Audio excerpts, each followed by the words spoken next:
glad to be what you might have been. Hello, I'm Samiksha. I'm currently a student of Siddhivinayak Education Institute, being a part of a Gyanotsav program.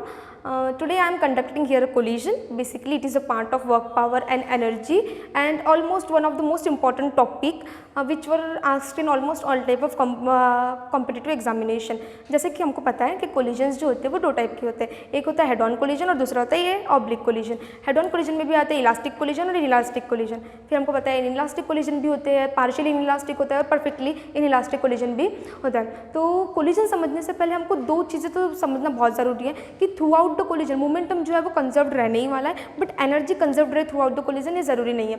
Energy जो है सिर्फ elastic collision में जो है वो energy conserved रहती है. Only elastic collision में एनर्जी इज कंजर्व्ड बेसिकली. वो भी इसीलिए क्योंकि the amount of reformation is equal to amount of deformation. अब आप भी सोचो कि अगर कोई दो स्फीयर है, अगर दो स्फीयर टकरा रहे हैं तो बाद में इनके बीच में भी तो कुछ तो डिफॉर्मेशन हुआ होगा. तो इलास्टिक हेड ऑन कोलिजन में क्या होता है, जितना इनमें डिफॉर्मेशन हुआ उतना इनमें रिफॉर्मेशन हुआ. इसलिए ये कहा जाता है कि एनर्जी कंजर्वेशन सिर्फ इलास्टिक हेड ऑन कोलिजन के लिए ही 100% ट्रू है. बाकी कोलिजन में the amount of reformation is basically not equal to amount of deformation, तो इसलिए बाकी कोलिजन्स के लिए ट्रू नहीं है. अभी मैं अगर आप बात करूँ इलास्टिक कोलिजन की, हेड ऑन कोलिजन की, तो लेट्स सपोज यहाँ पे कोई बॉल है m1 मास की और ये m2 मास की.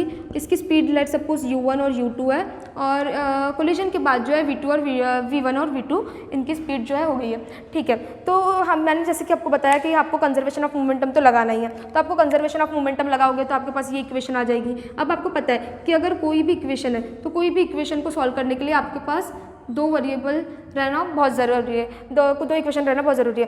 तो अभी एक इक्वेशन आएगी कहाँ से, एक इक्वेशन आएगी coefficient of restitution. It is basically defined as E. और ई ये क्या होता है, वेलोसिटी होती है सेपरेशन की और अपॉन वेलोसिटी होती है अप्रोच की. ठीक है, और ई की वैल्यू जो होती है वो वरी करती है. किसके अलग अलग कोलिजन में ई की वैल्यू जो है वो बेसिकली वरी करती है. इलास्टिक कोलिजन के लिए अगर हम ई की वैल्यू देखें तो वो होती है 1, और अगर हम इनइलास्टिक के लिए देखें तो उनकी ग्रेटर देन ज़ीरो होती है बट लेस देन 1 होती है. और अगर हम परफेक्टली इनइलास्टिक के लिए देखें तो ई की वैल्यू होती है 0. सो ये होती है ई की वैल्यू. तो ई की वैल्यू एज इलास्टिक के लिए 1 है, तो हमारे पास दूसरी इक्वेशन आ जाएंगी u1 minus u2 is basically equals to v2 minus v1. अब हमारे पास दो इक्वेशन है, दो वेरिएबल्स है, तो हम इसको इजीली सॉल्व करके अपनी जो बाद वाली वेलोसिटी है कोलिजन की वो अच्छे से देख सकते हैं. फिर और एक इसमें एक केस आता है, अगर कोई दो लेट सपोज यही इसका भी मास जो है वो m1 है और इसका भी मास m1 है. ये v1 स्पीड से जा रहा है, ये v2 स्पीड से जा रहा है. तो कोलिजन के बाद क्या होगा, एज इनका मास सेम है और कोलिजन हेड ऑन है, कोलिजन इलास्टिक है, तो इनकी वेलोसिटी एक्सचेंज हो जाएंगी. अभी इसकी वेलोसिटी हो जाएगी u2 और इसकी वेलोसिटी हो जाएगी u1. और ये सिर्फ 100% ट्रू है elastic collision head on collision के लिए ही. और इसमें दूसरा केस एक देखा जाता है, अगर लेट सपोज ये कोई एक वॉल है, ये वॉल है जिसका मास है m2 और ये एक बॉल है जिसका मास है m1. ये वॉल जो है वो अभी रेस्ट पे है और ये कुछ u1 स्पीड से मूव कर रहा है. तो आप खुद ही इमेजिन करो, अगर कोई वॉल है, वॉल के ऊपर यू थ्रो वन बॉल, तो क्या होगा, तो वॉल के ऊपर थोड़ी कोई इम्पैक्ट पड़ेगा. बॉल या तो रिबाउंड करेगा या तो बॉल डबल स्पीड से रिबाउंड करेगा, बट वॉल के ऊपर कोई इम्पैक्ट नहीं पड़ने वाला है. तो ये इसलिए होता है क्योंकि वॉल का मास जो है वो बहुत बड़ा है बॉल के मास से. तो ball it's tend to become 0. Ball जो है वो वॉल के सामने टेंड टू बिकम 0, इसलिए ऐसा होता है. अब दूसरा केस हम देखते हैं जब इलास्टिक कोलिजन इन 2 डायमेंशन. अब 2 डायमेंशन में भी आपको कुछ खास नहीं करना है, यही सेम ही केस है. अगर हम इसका कंपोनेंट करें तो ये क्या हो जाएगा, ये हो जाएगा u1 cos थीटा और ये हो जाएगा u1 sin थीटा, और ये कंपोनेंट हो जाएगा इसका u2 sin cos अल्फ़ा और ये हो जाएगा u2 sin अल्फ़ा. तो आपको क्या करना है, सेम मोमेंटम कंजर्वेशन लगाना है, बट इस बार मोमेंटम कंजर्वेशन पहले आप x डायरेक्शन में लगाएंगे और फिर मोमेंटम कंजर्वेशन जो है आप y डायरेक्शन में लगाएंगे. फिर से आपके पास दो इक्वेशन, दो वेरिएबल है, तो आप अपना मतलब वेलोसिटी जो है कोलिजन के बाद वाले वो अच्छे से ले सकते हैं. उसके बाद आता है इनइलास्टिक कोलिजन. इनइलास्टिक कोलिजन में भी मैं अभी बात करूँगी परफेक्टली इनइलास्टिक कोलिजन की.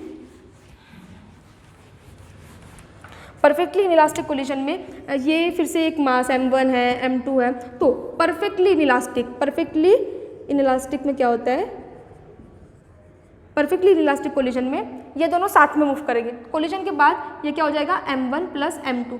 सिंपल वही v कंबाइंड मोमेंटम कंजर्वेशन से हम फिर से क्या निकाल सकते हैं, इनकी कंबाइंड वेलोसिटी निकाल सकते हैं।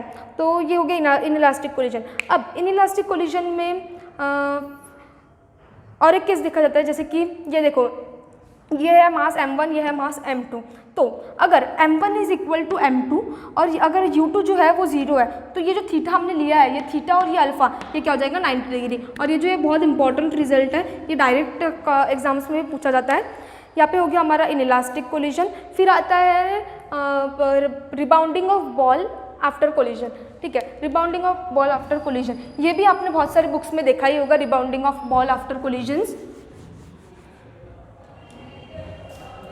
इसका फॉर्मूला सबसे पहले मैं आपको बता दूं, इसका फॉर्मूला होता है HN इज इक्वल टू ई की पावर 2NH। इसमें ई क्या है, कोएफिशिएंट ऑफ रेस्टिट्यूशन है, मैंने आपको पहले ही बताया ई क्या है, कोएफिशिएंट ऑफ रेस्टिट्यूशन। ओके, तो अब अगर आप सिंपली देखें तो ये फॉर्मूला आया कहाँ से। आप मैंने पिछला आपको केस बताया था एक बॉल का और एक वॉल का, उसको आप अगर ढंग से सॉल्व करें तो आपके पास एक इक्वेशन आएगी। और ये जो है ये बहुत काम की इक्वेशन है, ये बहुत जगह यूज़ होती है। तो v is equal to e u, जो बाद की वेलोसिटी है वो e टाइम्स क्या है, u है। तो अगर हम देखें या अगर ये सपोज एक बॉल है, इसको हमने फेंका, इसकी इनिशियल स्पीड थी 0, तो यहाँ पे तो कुछ स्पीड होगी। और हमको काइनेमेटिक्स की एक इक्वेशन पता है, क्या होती है काइनेमेटिक्स की third equation, v square minus u square is equal to twice of as। तो इससे v निकल गया हमारा under root of twice of gh। तो अभी हमको जब ये नीचे गिरा तब हमको यहाँ की वेलोसिटी इसकी पता चल गई, कितनी है, अंडर रूट ऑफ 2gh। अभी हम इस मोशन में देखें तो ये जो वेलोसिटी है ये इसकी इनिशियल वेलोसिटी हो गई, और ये फाइनल यहाँ पे कितनी हो गई, 0। मतलब अगर बॉल को फेंक रहे हो तो वो ऊपर जाके किसी न किसी पॉइंट पे तो 0 होगा ही ना। ठीक है, तो हमको पता है, और हमको ये भी इक्वेशन पता है v is equal to e u. तो ये v इज इक्वल टू क्या हो जाएगा, e times of under root of twice of gh। ये आ गई हमारी वेलोसिटी। अब आप इस डायरेक्शन में, इसके लिए अगर आप इक्वेशन ऑफ मोशन फिर से लगाते हो तो v square minus u square is equal to twice of as, इसके लिए क्या है, इनिशियल वेलोसिटी है। तो अब अगर आप इसको ढंग से सॉल्व करोगे तो आपको जो h1 हाइट के लिए आएगा वो क्या आएगा, e2h। h2 हाइट के लिए क्या आएगा, e4h।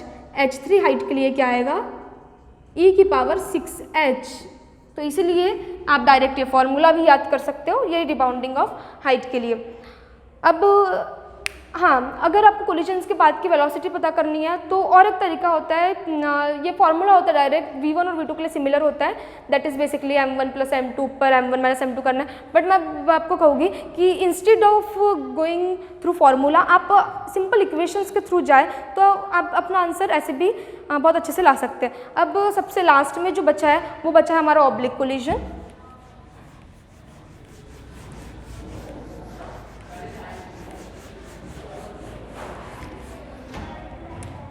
ऑब्लिक कोलिजन में भी हम लेते हैं कि ये है एक मास बॉल है m1 मास की, ये है m2 मास की, ये u1 स्पीड से घूम रहा है, ये u2 स्पीड से जा रहा है। ठीक है, और लेट सपोज ये जो एंगल है ये क्या है, θ1 है और ये है θ2।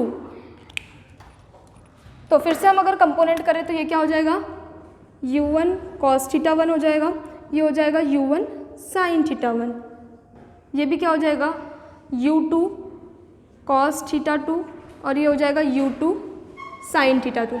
तो मैं अभी यहाँ पे बात कर रही हूँ ऑब्लिक कोलिजन की। ऑब्लिक